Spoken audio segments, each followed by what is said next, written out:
존경하는 청주 시민 여러분, 그리고 하재성 의장님을 비롯한 동료 의원 여러분, 한범동 시장님과 공무원 여러분, 그리고 청주시는 지금 안녕하십니까? 최근 청주시는 또다시 공무원 성희롱 사건으로 뉴스의 중심에 서 있습니다. 팀장급 공무원이 기간제 근로자를 상습적으로 성희롱하고 2차 피해를 입힌 사건으로 지난해에 이어 공직자 성범죄가 끊이지 않는 지방자치단체로 부각되었고 3,800여 청주시 공직자들의 사기와 자긍심은 바닥으로 내쳐지는 상황에 이르렀습니다. 저는 지난해 제37회 정례회와 제38회 임시회에서 청주시 성평등 정책 추진체계 강화에 대한 시정 질문과 공무원 성희롱, 성폭력 예방 대책 마련을 촉구한 5분 자유 발언을 통해 청주시 공직사회의 성범죄 발생에 대한 자성과 강력한 대책을 요구하였습니다. 이에 시장님께서는 공직자가 피해자도 가해자도 되는 일이 없도록 하겠다고 답변하신 바 있습니다. 그러나 청주시는 현재까지도 공무원 성범죄 근절을 위한 체계적인 방안을 마련하지 않고 있어 답답한 실정입니다. 충북 미투 시민행동은 성명서에서 직장 내 갑질과 성희롱의 본질은 권력의 남용과 성인지 감수성의 부재에서 비롯된다고 밝혔습니다. 실질적인 공무원 성범죄 근절을 위해서는 공무원 대상 교육이 강화되어야 합니다. 지난 4년간 청주시가 실시한 공무원 대상 성희롱, 성폭력 근절 교육 시행 결과를 보면 1회 교육 참석 인원이 적게는 400여 명에서 많게는 1,350여 명으로 집합교육을 실시한 것으로 확인할 수 있었습니다. 이러한 교육 방식으로는 성희롱, 성폭력 근절 예방 효과는 매우 미약할 수밖에 없으며 성인지 감수성 교육의 실효성을 절대로 찾아볼 수 없습니다.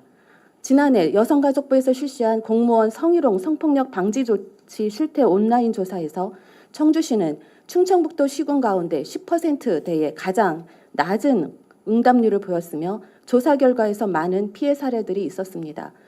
그래서 저는 지난 시정질문에서 본 조사 결과에 대한 대책을 조속한 시일 내에 마련할 것을 요청하였으나 이 또한 청주시에서는 아직까지 피해 사례에 대해 대책을 마련하고 있지 않은 상황입니다.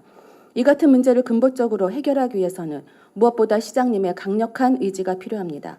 이에 기반한 성비위 근절을 위한 구체적인 계획을 세울 것을 제안하고자 합니다. 첫째, 성희롱 성폭력 전수조사를 통한 현황 파악을 실시하여야 합니다. 드러나지 않은 많은 사례들이 나타날 것입니다. 둘째, 성희롱 성폭력 성차별 개선을 위한 TF팀 또는 전담기구를 설치하여야 합니다. 한시적인 기능이 아니라 안정적으로 이 문제를 해결하기 위해 젠더 전문가를 포함하는 전담기구를 설치하여 성평등 기반을 마련해 가야 합니다. 셋째, 성범죄 공직자에 대해서는 강력한 처벌 규정을 바탕으로 중징계가 내려져야 합니다.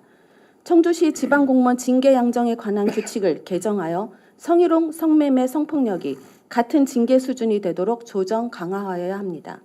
넷째, 청주시 인사위원회에 젠더 전문가가 참여하여야 합니다.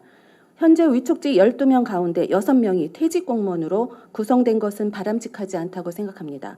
젠더 전문가를 3명 이상 포함시켜 인사위원회의 구성 요건을 강화해야 합니다. 다섯째, 공직자 성인권 의식을 강화해야 합니다. 대집단이 아니라 소집단 교육으로 실질적인 성폭력 예방 교육이 되도록 해야 합니다. 여성폭력 관련하여 직급이 높을수록 권력을 행사할 가능성이 높으므로 5급 이상 고위 공직자는 관리자급에 특화된 교육을 실시함으로써 공직 문화의 변화를 이끌어내야 합니다. 또한 감사관실과 여성청소년과의 상호 공유, 협력을 바탕으로 성비위 근절을 위한 구조적인 체계를 갖추고 공직자를 대상으로 성비위 근절을 위한 방안이나 아이디어를 공모함으로써 직접적인 당사자로서 청주시청 내 성비위 근절의 중요성을 각인시키고 확산시켜 나갈 수 있을 것입니다. 실추된 청주시의 이미지를 살리고 여성 친화 도시란 이름에 걸맞는 청주시가 되도록 시장님과 공무원 여러분, 하재성 의장님과 선배 동료 여러분의 협력과 지원을 기원합니다. 끝까지 경청해 주셔서 고맙습니다.